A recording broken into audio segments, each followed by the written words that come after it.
I'm Anastasia Chatzka, a fashion designer with over 20 years of experience and a sewing educator. And I'm really excited you're here to share another sewing adventure with me today.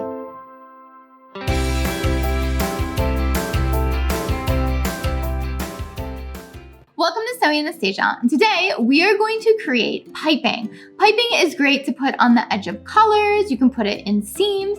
It's such a nice little detail to add to any garment or project. And it is so easy to make, you just need a few supplies.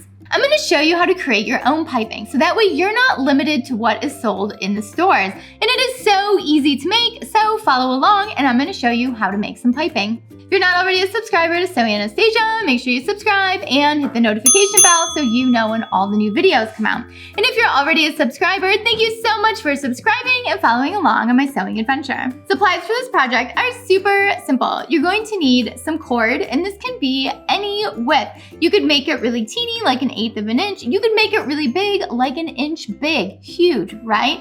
Totally up to you and your creativity. You're also going to need some bias binding, and the width of this is going to depend on your cord because you need it way bigger than your cord width. And you're also going to need your zipper foot so that way we can sew really close to the piping. The first thing we're going to do is prep our sewing machine. So grab your all-purpose zipper foot and let's set it up. We're going to attach our zipper foot on the left-hand side, and we're also going to move the needle position all the way over to the left. Now that we have our machine set up, let's grab our fabric and our cording and set it up as well, and then we can sew it together. So I have my bias binding laid out, and now I'm going to take my cording and I'm going to stick it right in the middle, and then I'm going to fold it over and make sure my raw edges meet. And now when I'm sewing, we're going to sew real close to the cording so that way it gets stuck in the middle of this fabric. So let's go ahead and sew real close to the edge of that cord, and then we will have our piping all ready. Don't forget to backstitch. And then just keep sewing real close to the edge of where your cording is in there, and you can see the piping being created.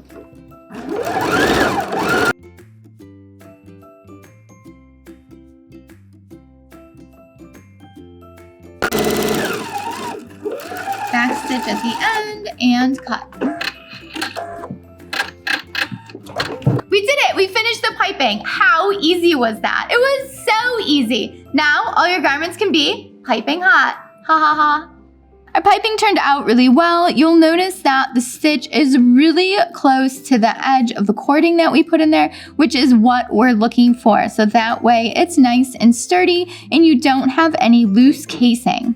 Thanks so much for watching Sewing Anastasia today. If you have any questions on how to create piping, make sure you leave it down below and I will get back with you as soon as I can. Also, I would love to know what you think about piping and if you use it in your projects. And leave that info down below as well, or go ahead and tag me on Instagram and I would love to repost your post.